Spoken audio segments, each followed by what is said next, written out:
l'actualité vue par un entrepreneur.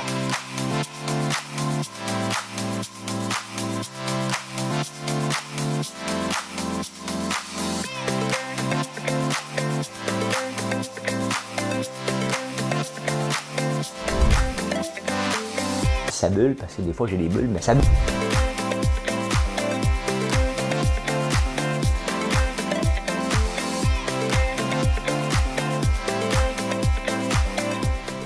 Essayer de faire un spectacle. Bien le bonjour, mesdames et messieurs. On est le 18 janvier. On est un mardi.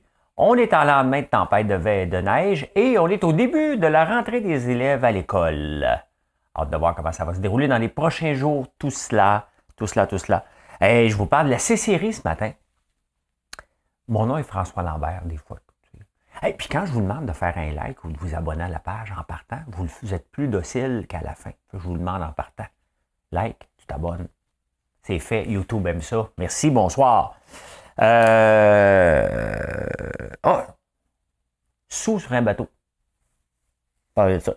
SQDC, la SAQ, c'est aujourd'hui. Forcer les entreprises à se faire vacciner. Est-ce qu'on devrait forcer? Je vais parler de ça un petit peu. Hein? Le DG du Canadien. Ben oui, ça s'en vient bientôt. Le pétrole, l'ostrogoth en chef est de retour au pays. Ça n'a pas pris de temps. Qu'est-ce que j'ai marqué encore? Les maisons. E.T. Phone Home. Pas capable de parler. Le Parti conservateur du Canada et du Québec. Ils sont spectaculaires. L'AMF et la crypto. On va parler de ça. Au UK, ça brasse. Il y a le Partygate de Boris Johnson. Les frasques de Justin Trudeau ici, c'est la petite bière par rapport à ce qui se passe là-bas. Mais la grosse nouvelle, c'est la BBC, l'équivalent de Radio-Canada là-bas. Je vais vous parler de ça. Alors, j'avais un insolite, puis il y en a un deuxième qui s'est rajouté. On va parler de ça. Hein? Le lait. Vous savez que c'est une industrie qui me passionne. L'agriculture me passionne. Et surtout, les quotas ne me passionnent pas. Mais je vais vous expliquer ce qui se passe en ce moment. Très intéressant. On a un très bon show ce matin, je vous le dis. Je vous le dis d'avance. C'est peut-être un peu narcissique et prétentieux, mais je pense que j'ai des bonnes nouvelles ce matin. Prenez un bon café. Ça va bien aller, le show. Mais là, j'ai une demande spéciale, puis je vais la faire. Madame Cahouette. Liverpool, des fumées d'usines coiffant la ville de d'ocre, de rouge et de violet. Liverpool, un cargo français qui s'est perdu dans le brouillard du ciel anglais.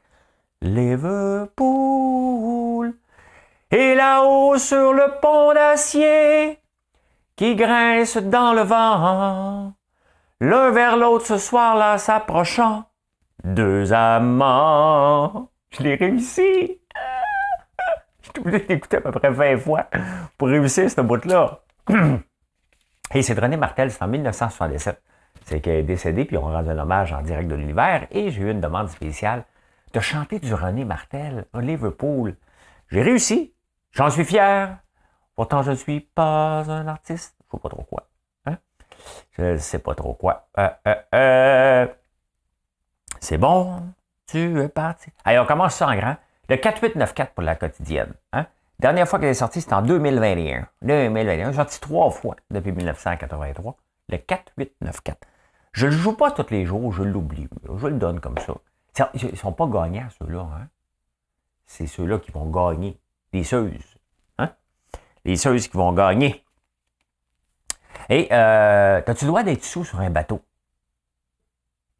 On va sur mon bateau. Je ne sais pas pourquoi il y a des choses comme ça qui se passent dans ma tête.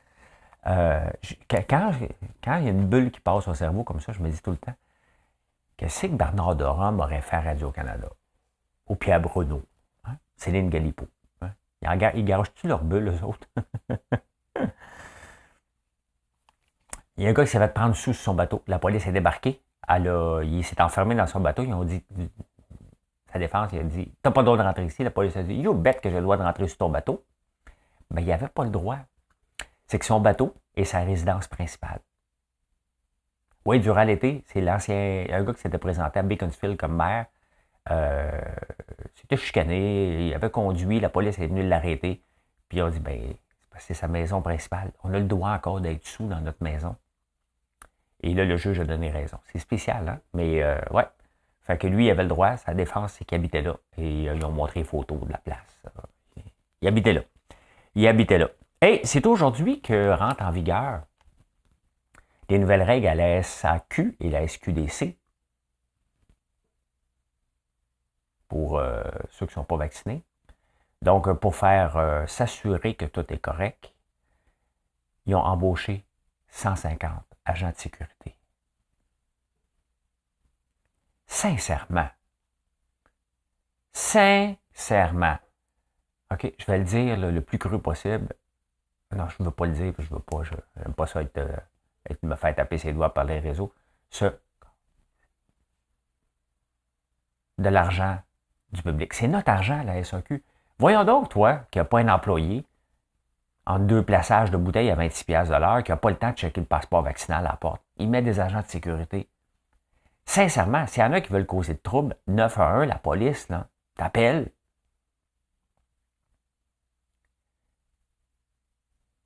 En tout cas, honnêtement. Tu sais, puis là, ils disent dans le journal, hey, on a d'autres options, là, si tu veux vraiment t'acheter de l'alcool, des agences privées. Tu sais, vous savez que moi, j'achète mon vin d'une agence privée régulièrement. C'est Puro Vino. Je ne sais pas s'ils le font encore, là. Je n'ai pas de deal. Là. Je vais juste vous dire où est-ce que je l'achète. Je peux l'acheter d'ailleurs. Je suis dû pour faire un petit refill, même si je ne bois pas, j'aime ça, mon cellier plein de vin tous les jours. Donc, vous avez des suggestions, écrivez-moi en privé. Ça fait plaisir de regarder ça. Pas de suite, mais j'aime ça que mon cellier soit plein. Hein? On peut commander en ligne. On a oublié, mais la SAQ, c'est seulement 5% des commandes en ligne de la SQDC, un petit peu plus. Parce que l'offre n'est pas là. Ils ne se sont jamais modernisés depuis le début de l'offre en ligne. Ça, c'est une histoire de syndicat encore. C'est complètement débile. Complètement fou que la SAQ offre pas un service de livraison plus en ligne que ça. Que certains produits, commande, tu as tout ton catalogue au complet. Là, hein? Honnêtement, des fois, être géré par un syndicat, là, c'est ça. On voit que, on le voit dans ces 2 cas-là, on le voit que le gouvernement n'a aucune nécessité d'aide dans le commerce de détail. C'est du commerce de détail maintenant. Le gouvernement n'a aucune valeur ajoutée. Il dépense notre argent en embauchant 150 gardes de sécurité. Voyons donc. Et ils n'ont pas encore de service en ligne digne de ce nom. Digne de ce nom, la négocie. Je parle d'alcool. Incroyable. Hein? Forcer les entreprises à faire vacciner leurs employés, c'est non. Ça me tente pas. Ça me tente pas de... Tu sais, une entreprise, il ne faut pas oublier là, que c'est un lieu de travail. Ouh! Hein? Grande déclaration ce matin. Moi, écrit un statut là-dessus. Sur LinkedIn. Sur LinkedIn, ils sont forts sur les phrases creuses. Une entreprise est un lieu de travail. Ouvre les guillemets, ferme les guillemets. François Lambert, janvier 2022. C'est puissant comme... hein? C'est puissant. Invitez-moi à faire des conférences. Non, j'en ai beaucoup de conférences qui s'en viennent. C'est le fun. Hein? C'est vraiment le fun. J'aime ça donner des conférences. Et vous pensez de plus en plus à moi. Là, j'en donne une au mois d'avril, une nouvelle qui est rentrée. Dans Charlevoix, je pense que c'est un groupe d'assurance. Et ça va me permettre de visiter la belle région de Charlevoix au mois d'avril. J'ai hâte. Mais revenons à nos affaires. Forcer les entreprises à faire vacciner les employés. Non. Pas moi, tu sais. C'est un lieu de travail. J'ai bien des rôles à jouer dans la société. Je suis pour la vaccination, je pense que vous le savez. Mais à un moment donné, une entreprise, c'est un lieu de travail. François Lambert, 2022. Je veux pas gérer ça, OK? Je veux pas gérer ça du tout. Ça me tente pas. Et ça tente pas aux entreprises non plus. On veut pas faire un lieu de débat sociologique dans une entreprise. C'est la dernière chose qu'on veut. On veut que ça soit neutre. Moi, ce que je veux dans mon entreprise, c'est que ça soit neutre. OK? Je m'attends à une responsabilité des employés. Je m'attends à ce que les employés soient responsables vis-à-vis de leurs collègues. C'est ça que je m'attends. Et c'est ça que le message qu'on passe. Si vous avez la COVID, restez chez vous. Si vous êtes irresponsable et vous ne respectez pas les règles, tu peux respecter les règles et ne pas être vacciné non plus. Là, okay? Tu peux dire, gars, moi, ça ne me tente pas, mais voici comment je vais vivre et c'est bien correct aussi. Je ne veux pas le savoir qui est vacciné ou pas chez nous. Ça ne m'intéresse pas. Mais je ne veux pas que ce soit un débat sociologique et il ne faut jamais oublier qu'une entreprise est un lieu de travail. Dixie. François Lambert. Non. J'ai pas ce rôle-là à jouer dans la société. J'ai un rôle de dire aux gens, soyez responsables pour protéger les emplois des autres. Je veux que les employés, moi, quand ils arrivent, regardent les autres employés et disent, regarde, j'ai été obligé de fermer à cause de moi. Je veux vraiment que ça fasse partie de leur responsabilité. Tu es malade, reste chez vous, parce qu'on peut l'attraper quand même que tu es vacciné. On le sait, là, OK? Mais moins fort. Peut-être un nouveau directeur du Canadien, directeur général du Canadien, que ça se peut que ce soit Ken Hughes, Marc Denis ou Patrick Roy. Là, on commence à en avoir 3. Hein? Là-dessus, il y en a 2 qui n'ont jamais été directeur général du Canadien. Tu t'en viens directeur général de la plus grande entreprise, tu vas être la superstar. Il n'y a rien qu'un nom, c'est Patrick Roy. Là. J'aime bien Marc Denis, là, il n'est pas prêt. Je baise avec un E, là. Je sais qu'on dit il n'est pas prêt, là. Mais quand on parle de hockey, tu as le droit de dire il n'est pas prêt. Il n'est pas prêt à voir du monde venir manger des hot dogs. Là. Non, il n'est pas prêt. Il y en a quelqu'un qui est prêt, selon moi. Ken Hughes, ben, c'est parce qu'on ne le connaît pas, puis ça reste une entreprise de marketing. C'est pas une bureautique, là. Okay? Il fait partie d'une vedette. On connaissait Marc Bergevin, ses allées et venues, tout ça. On est à Montréal, il ne faut jamais l'oublier. On verra. Je m'en fous un peu. Je vais juste en parler. Puis pendant ce temps-là, ça fait 11 défaites qu'on a de suite, je pense. Et le pétrole est en hausse encore. Hein? 86 $, le plus haut depuis 2018, c'est le plus élevé. Pourquoi? Il y a de la tension au Nigeria, gros producteur de pétrole, et le froid au Canada. Hein? Ah oui, à moins 40, extraire du pétrole, ça va moins vite. Fait que il est rendu, il frôle maintenant presque le haut niveau de 2014. Donc, j'ai regardé hier, 150, une pièce et demie le gaz. Oh, c'est cher. Hey, l'ostrogoth en chef est arrivé dans la nuit du 16 au 17. L'ostrogoth, James Awad, là, ça, senior, ben, il s'est fait sacrer une amende de 1500. Il n'a pas respecté le couvre-feu. Une journée du couvre-feu qui est levé, monsieur senior traînait dans la rue, il s'est fait arrêter par la police.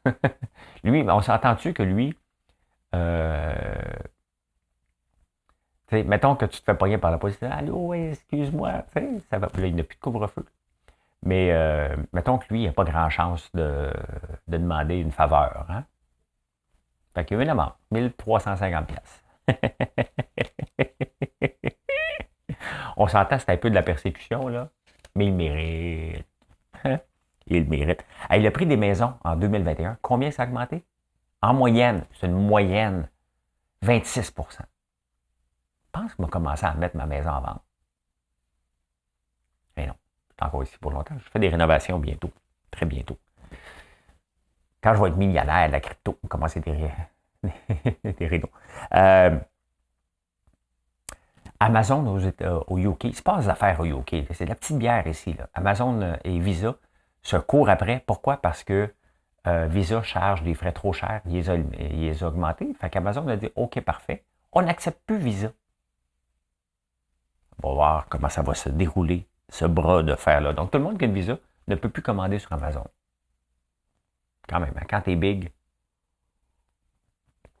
tu peux te permettre ce genre de choses-là. Ah ben, hey, je ne vais pas parler de ça hier, la C-Série. La C-Série qu'on a mis 1,3 milliard dedans. On l'a donné à une pièce à Airbus. Airbus en a fait un succès. Hein, maintenant, ça fait partie du succès d'Airbus, l'Airbus 220 qui est, entre autres, construit à Mirabel. Ça va tellement bien qu'Airbus n'a pas d'argent. Fait qu'il est venu voir le gouvernement pour lui demander 200 millions. Puis le gouvernement a dit oui. On se souvient que François Legault avait dit quoi? Hein? Mettra pas une scène là-dedans. Les gens ne veulent pas. Fitzgibbon arrive, lui dit « L'aime bien, moi, cette compagnie-là! » Fait que, ouais, il va mettre 200 millions. Il gère, des fois, là, comme si c'était sa propre argent. On ne veut pas mettre une scène. On ne veut pas mettre une scène, là. C'est assez. C'est assez. Ils iront faire créer leur job ailleurs, là. 200 millions, là. Diviser ça, mettons, par 100 000, ça fait bien des jobs à 100 000 qu'on finance, là. Puis on l'avait déjà financé d'avance. On a assez mis d'argent là-dedans. On ne veut pas en remettre d'autres. Mais Fitzgibbon, il dépense l'argent là, comme si c'était à lui, mais pas à lui. T'sais? Parce que si c'était à lui, je pense qu'il prendrait un petit peu. Je l'aime bien. Depuis quand qu'on aime une compagnie? C'est des chiffres. Des chiffres et des lettres. 1, 2. 1, 0. 1, 0. 1, 0. 1, 0. Il en rajoute. Jusqu'à 200 millions. T'sais. Les chiffres et des lettres, eux autres, c'est un chiffre, puis tous des zéros. Le plus de zéros possible après. Fais une équation avec ça, toi. Il l'aime. Il aime bien cette compagnie-là. Moi, j'ai pas d'amour avec mes compagnies. T'es rentable ou t'es pas rentable? Aussi simple que ça. Parti conservateur du Canada puis du Québec. Hey, hein, eux autres se surpassent. Comment tu peux aller... On s'entend, là? On part de Brian Mulroney, puis on finit avec Andrew Scheer et Erin O'Toole. Erin O'Toole fait une sortie complètement loufoque en annonçant que Stephen Guilbeault veut arrêter l'exploration pétrolière dans 18 mois. C'est fini, plus de pétrole au Canada. S'entends-tu que c'est complètement faux? Erin O'Toole est en train de perdre les pédales parce qu'il est en train de perdre. Il sent qu'il va se faire sacrer dehors. Fait que là, il essaie d'aller chercher la base dure de l'Alberta. Tu gagnes déjà par 75% en Alberta. Quand tu gagnes par 85%, ça ne donnera pas des votes ailleurs. Ils ont perdu deux élections partielles aussi. Et le monde ne veut plus. Comment? Pourquoi dire des niaiseries de même? Puis faire une vidéo de ce parage de menterie, de dire des niaiseries. Hey, tu veux être premier ministre? C'est pour ça que tu n'es pas premier ministre, parce que t'es cave. Sincèrement, aller dire des niaiseries comme ça. On ne veut plus de pétrole. OK? Mais c'est pas avant 2050, 2060 qu'on va arrêter. T'sais? C'est comme ça. Mais d'aller dire dans 18 mois, voyons donc, les autoroutes vont être parquées, il n'y aura plus de gaz. Voyons donc. Voyons donc. Puis de faire une sortie. Mais tu sais, quand tu vas aller chercher les plus redneck de la gang, tu dis des niaiseries, puis embarque eux autres. Pendant ce temps-là, le Parti conservateur du Québec, le Parti conservateur du Québec qui risque de dépasser aux élections d'octobre le Parti québécois. Écoute, si le Parti québécois se fait battre par... Tu sais, des fois, il y a des défaites qu'on peut accepter puis d'autres qu'on ne peut pas accepter. Là. Je pense que si le Parti québécois se fait battre par le Parti conservateur dans les intentions de vote, je pense qu'il devrait dire, OK, ça marche plus, là. Tu sais? Ça marche plus. Mais là, ils viennent de recruter Anne Casabonne. Anne Casabonne, on se souvient d'elle, c'est une actrice, une très bonne actrice, qui était aimée du public, qui est aimée maintenant d'une partie du public. Les autres trouvent qu'elle est weirdo. Et elle avait écrit un grand texte qu'elle avait déclaré que la COVID, c'était de la marde, de la grosse marde. Hein? Que le vaccin qu'on voulait nous injecter, c'était de la grosse marde. Puis là, aujourd'hui, maintenant qu'elle est devenue une pré-politicienne, hein, elle dit, c'est parce que je m'étais inspiré d'un personnage de Falardeau que j'avais déjà joué en déclarant grosse marde. Hey, vous voulez lire ça? Elle va se présenter dans Marie-Victorin, elle ne gagnera pas, là. Fait que là, t'as Éric Duhem. T'as Claire Sanson. Tu sais. Ouais, fait que... Ceci est un verre de vin. Hey. J'ai demandé hier sur Twitter à Éric, il ne m'a pas répondu. Hein? Moi, je réponds à tout le monde, by the way. Tu veux m'engueuler, là?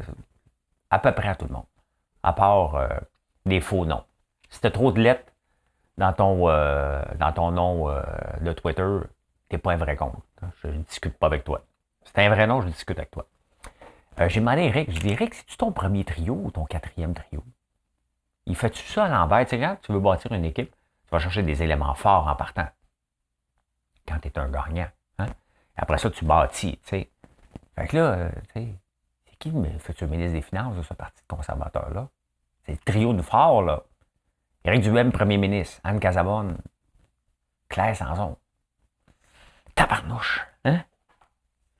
Ouais, fait que là, elle s'est inspirée. C'était de la grosse marde, mais pas de la si grosse marde que ça. J'ai hâte de voir comment. La meilleure chose pour ce show-là que je fais en ce moment, c'est qu'elle gagne. Oh! Hey, là, je vais être gâté en tabarnak. Hein? Éric ne se pourra plus. C'est triste. Moi, vous dire, là, moi, je trouve ça triste de voir la tangente. Oui, il est vacciné, Éric. OK? Parfait. Mais de toujours planter le gouvernement, c'est pas ça qu'on s'attend. Hein? On s'attend à un leader qui fasse quoi? Qui fasse sa propre ligne de parti, qui se foute des autres. À un moment donné, tu ne peux pas juste parler de ça. Tu as autre chose à parler que de ce qui se passe. J'en parle presque pas, moi. Il y a autre chose dans la vie. Ça fait partie de notre vie, puis il y a autre chose dans la vie. Hein? Hey, je vous parle souvent de crypto. Vous savez que je suis dans la crypto depuis le mois d'août 2018. Je suis venu en crypto pour deux choses. Hein? La découvrir et arrêter de chialer. Si nécessaire d'arrêter de chialer. Deuxième chose, pourquoi je suis venu? Pour voir, c'est-tu possible de partir, mettons, avec un montant en bas de 50 000 et se rendre multimillionnaire de la crypto? Est-ce que c'est possible? Bien, ça fait depuis le mois d'août. Hein? Puis l'AMF met les gens en garde parce que là, on a le droit d'avoir des pubs. Les pubs de crypto sont revenus sur Facebook. Twitter est bombardé de toutes sortes de projets qui ont de l'allure. Et la crypto est un monde de fraude, un monde d'inconnu, un monde, c'est encore là, OK? C'est encore très, très là. Et là, l'AMF fait des vidéos TikTok qui sont super bien faites pour mettre les jeunes en garde. Et c'est un peu pour ça que je suis venu y goûter à la crypto. C'est possible?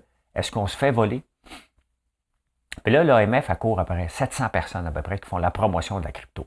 Hein? La semaine passée, je vous ai parlé de Kardashian, Mayweather qui a fait la promotion d'une crypto. Ethereum Max. Les autres l'ont dit hey, c'est bon, rendu en haut, ils l'ont vendu. Toutes les autres se sont fait laver. Faites attention. OK? De l'argent facile, il n'y en a pas. OK? À date, je pense que je break even, il faudrait que je calcule mes chiffres, mais il n'y a pas d'argent facile. Il y a beaucoup de rug pool qu'on appelle, et c'est bien que l'AMF mette les jeunes en garde. Puis c'est ce que je fais aussi, de vous mettre en garde régulièrement pour vous montrer. Regardez, c'est pas facile. Hier, un projet qui était supposé être blue chip. Hein? Je ne suis pas obligé de le mentionner, vous me suivrez sur l'autre en direct, mais c'était supposé être un blue chip imbattable, sans problème. Il a perdu 60% de sa valeur en une journée. C'est énorme. C'est énorme. Imaginez-vous IBM ou Ford perdre 60% de leur valeur. Ben, c'est ça aussi la crypto. Faites attention. Et l'AMF fait bien de taper sur le dos, sur tout le monde qui font la promotion de ça. Moi, je ne la fais pas. Je vous dis ce que je fais et je paye le prix à l'occasion. Il y a des choses le fun, bien entendu, mais c'est des jeux. Hein? Je ne suis pas encore milliardaire, je ne le serai jamais non plus de la crypto. Probablement que ça va s'avérer des placements un peu comme à la bourse. Peut-être un peu mieux si j'ai choisi bien, si je ne me fais pas voler entre-temps. Donc, voilà, soyez prudents. Hey, au UK, là, ça brasse en tabarnouche. Hein? Il s'en passe des affaires là-bas. Il y a Boris Johnson qui est pogné dans la marde, ben raide. Justin Trudeau avec ses petites sorties, puis c'est comme la journée des Amérindiens, des Autochtones, pardon, quand il avait été en vacances. C'est de la petite bière, ça. Hein? Boris Johnson, l'année passée, pendant le plus gros de la COVID, le lockdown, tout le monde est enfermé, lui, ça paye un party au Québec, là, au 10 Downing Street, je pense. Et là, il est pogné dans la marde parce que là, ça vient de se savoir. Puis là, il essaie de s'en sortir. Une des façons qu'il a faites pour s'en sortir, il a coupé les vivres à la BBC. BBC qui est le Radio-Canada. Hein?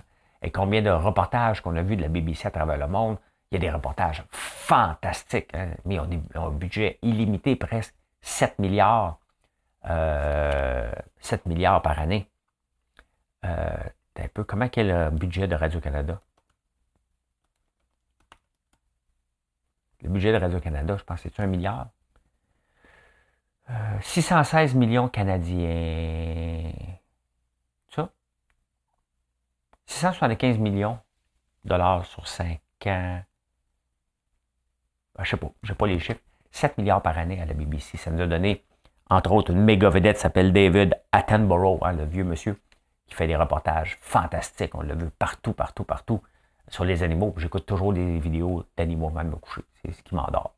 Hein? C'est comme frère Jacques, le frère Jacques. Ben moi, c'est mon frère Jacques. Dormez-vous? Oui, je dors.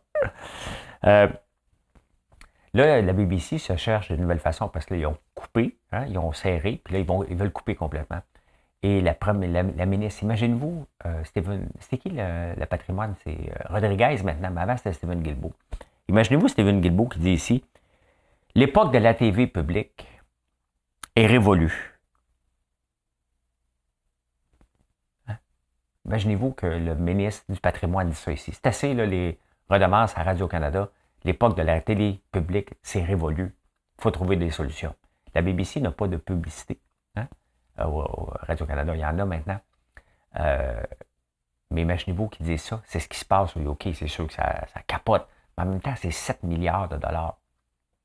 Est-ce qu'on a besoin, ici, je ne sais pas c'est combien, mais les UKiens, les Anglais, c'est-à-dire qu'on est obligé de subventionner ça encore. C'est bien beau les reportages, mais c'est 7 milliards de dollars. C'est énorme. Est-ce que la TV publique peut le faire? Netflix fait des très, très beaux reportages aussi. Et là, ils sont en train de regarder, est-ce qu'on met de la pub? Est-ce qu'il va y avoir des abonnements? Est-ce qu'on s'en va privé? On est rendu là. Ici aussi, on est rendu là. Mais normalement, les partis libéraux ici ne touchent jamais à Radio-Canada. C'est les conservateurs qui y touchent. Et c'est eux autres qui se font taper ses doigts pour austérité, puis qui sont contre la culture, puis tout ça. Fait que ça n'arrivera pas avec un parti libéral. Et étant donné qu'on n'a pas de parti conservateur qui a de l'allure avec un chef qui a de l'allure, ça n'arrivera pas non plus. Là. Hein? Ça n'arrivera plus. Dire que Maxime Bernier a déjà voulu être chef du parti conservateur, il en a sorti une... Il est complètement... Il ressemble à André Arthur. Tu lis des fois Maxime Bernier sur Twitter, tu as l'impression que c'est André Arthur, tellement qu'il est rendu beau. Ça n'a pas de sens. Ça n'a pas de sens. Hey, il y a l'insolite. J'en ai deux insolites. J'en avais un. Mais il y a un gars, comment il s'appelle? Il est à regarder la photo. Je ne sais pas comment les autorités l'ont pincé, comment ils ont vu cette photo-là, mais le gars habillé en noir ici, il s'est fait pogner par Google Street. Moi aussi, hein, je suis sur Google Street, j'étais en train de mettre des kettlebells dans mon camion, puis Google est passé, il m'a filmé, m'a photographié. Mais le gars s'est fait pogner, ça fait 10 ans, 20 ans qu'il s'est poussé d'une prison de l'Angleterre. Pas la prison de Londres, là. Dans la prison de Londres, lui, c'est de l'Italie, pendant un tournage. Il s'était poussé. Et s'était poussé en Espagne. Il y a même un restaurant, hein, El Huerto de Manu. Ben, El Huerto de Manu, c'est Manu. Et Gianchico Gamino. Et il s'est fait pincer, puis il dit, comment vous avez fait de m'avoir? C'est Google Street qui l'a trahi. C'est drôle. C'est drôle, hein? Il y en a un autre. Normalement, j'en ai qu'un insolite, mais là, j'en ai un deuxième. Pourquoi? Je vous montre ça immédiatement. Il y a une fille, il y a 2 jours, a tombé dans le canal Rideau qui était à Ottawa. Et elle sort de son char qui est en train de couler dans le canal Rideau en attendant qu'on vienne la sauver. Et qu'est-ce qu'elle fait? Elle prend un selfie.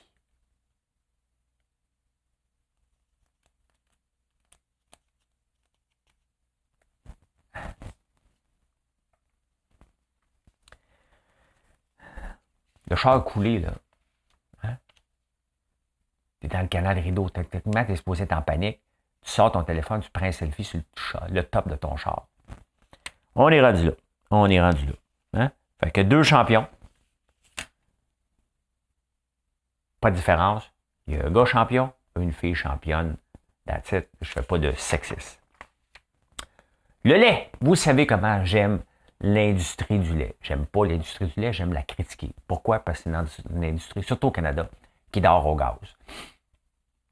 Et on n'en parle pas ici dans les journaux beaucoup, mais National Post suit ça de très près, parce qu'on s'est fait taper ses doigts dernièrement par les États-Unis, parce qu'on trichait sur l'importation de produits, parce qu'on a des ententes avec les pays, entre autres les États-Unis et le Mexique. On trichait sur les chiffres qu'on a dit qu'on importait des États-Unis, puis là, il y a eu une plainte, les États-Unis ont gagné.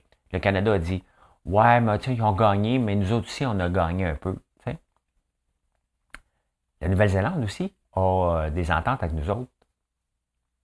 Et on a vu, hein, on voulait faire une entente avec le Trans-Pacifique, les pays du Pacifique, et on s'était fait taper. Ça n'a pas marché comme on voulait parce que le lait faisait partie de l'équation. Puis la Nouvelle-Zélande n'était pas contente. Fait que je pense qu'on n'a pas signé cette entente-là. Et je vous montre pourquoi la Nouvelle-Zélande. Hein? Regardez ça. Regardez les leading exporters of milk worldwide in 2020. Le premier, la Nouvelle-Zélande. Eux autres, ils n'ont pas de quotas. Ils ont laissé tomber les quotas il y a longtemps. Hein? Après ça, c'est l'Allemagne, les États-Unis, les Pays-Bas, la France. Ça, c'est les exportateurs. Vous voyez que le Canada n'est pas là. Le Canada ne peut pas exporter son lait parce qu'on empêche les autres de le vendre ici. On s'est protégé, mais on se met à côté un marché mondial, et c'est ce que je disais. La Nouvelle-Zélande exporte 95% de son lait. Ça, c'est un marché qu'on ne peut pas toucher. Comment on crée de la richesse? C'est pas en s'enfermant comme la Corée du Nord. C'est ce qu'on fait. Les quotas, ce qu'on fait, là, c'est qu'on s'enferme sur nous. C'est ça que ça veut dire. On est entre nous, on n'est pas capable d'exporter, on ne crée pas de richesse, et pendant ce temps-là, les autres laits prennent la place ici au Canada. Mais là, la Nouvelle-Zélande a dit, attends un peu, là, il vient de se passer quelque chose aux États-Unis. Probablement, vous faites la même chose avec nous autres. Fait que là, on a la Nouvelle-Zélande dans le cul. Littéralement. Avec raison. 95% de leur lait est exporté. On ne l'exporte pas. Ça me fait tellement mal en dedans de voir ça. Sincèrement, là, ils l'exportent en poudre. Mais le beurre, on pourrait exporter du beurre. C'est sûr que exporter du lait liquide, c'est un peu plus problématique. Mais exporter du beurre, ça se fait congelé. Le lait en poudre, ça se fait aussi. C'est pas bon. Ben oui, mais il y a des pays qui l'achètent. Peu importe ce qu'on fait avec. Là. Moi, nous autres, quand on était jeunes, on buvait du lait en poudre. C'était trop pauvre. Ça me fâche. Quand je vois les chiffres comme ça, puis qu'on fait rien, puis on n'est pas là-dedans, c'est ça. À quel moment qu'on va se réveiller? Donner des compensations aux producteurs de lait, laisser tomber les quotas, puis commençons à attaquer le marché mondial. Là, on fait la Corée du Nord. On est la Corée du Nord avec notre quota. Et merci au National Post de me fournir en données comme ça. Puis je ne suis pas contre vous autres. Je suis contre votre industrie qui est enfermée sur eux autres mêmes. Et que j'aimerais ça être ministre de l'Agriculture. Oh, j'aimerais ça. Vous ne m'aimerez peut-être pas, mais vous m'aimeriez. À court terme, ça ferait mal. Mais à long terme, moyen terme, pendant qu'ici on arrête de consommer du lait, il y a des pays qui en consomment beaucoup. Le Danemark en consomme beaucoup, beaucoup, beaucoup. Et on pourrait leur exporter du lait et du beurre. C'est pas possible aujourd'hui. C'est comme ça. Et je viens de tomber, à la toute fin dans le Globe and Mail, j'ai tombé sur un reportage de la laine des moutons. Vous savez que j'ai l'élève des moutons, je suis rendu. On a déjà eu 400 moutons à peu près quand on était jeune, plus les bébés, ça faisait des fois jusqu'à 700. On va revenir là. On est rendu à 20. J'ai choisi l'Île-de-France pour sa viande et pour sa laine, qui est une laine qui dérive du mérinos. Donc, c'est ce que je veux faire. Je veux la transformer. Donc là, je l'accumule. Ça va faire partie des projets de 2022 de s'équiper pour transformer la laine. Mais là, si je débarque ça tout de suite à la veille de la saison des sucres, mon équipe va me décapiter. Mais j'aime ça parce que c'est de plus en plus populaire. Et la transformation à la ferme, elle l'est. Je sais que beaucoup d'entre vous m'écoutez et vous attendez la laine. Ça devrait être en 2022. Je ne sais pas quand. Mais j'aime ça quand je vois des reportages comme ça. On revient à la base. Hein. Tu tonds la laine des moutons, tu fais tout à la ferme, tu vends en ligne.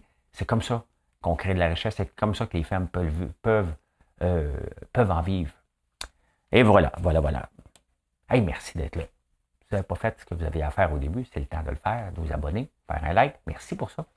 Merci d'être là. Merci de choisir FrançoisLambert.one pour nos bougies. Nos bijoux. M'a fallu par faire des bijoux, là. Ça continue comme ça. Notre popcorn, bien entendu. Tous nos produits d'érable. Merci. Allez faire un tour. Allez découvrir FrançoisLambert.one. Merci d'être là. Bye. Bonne journée.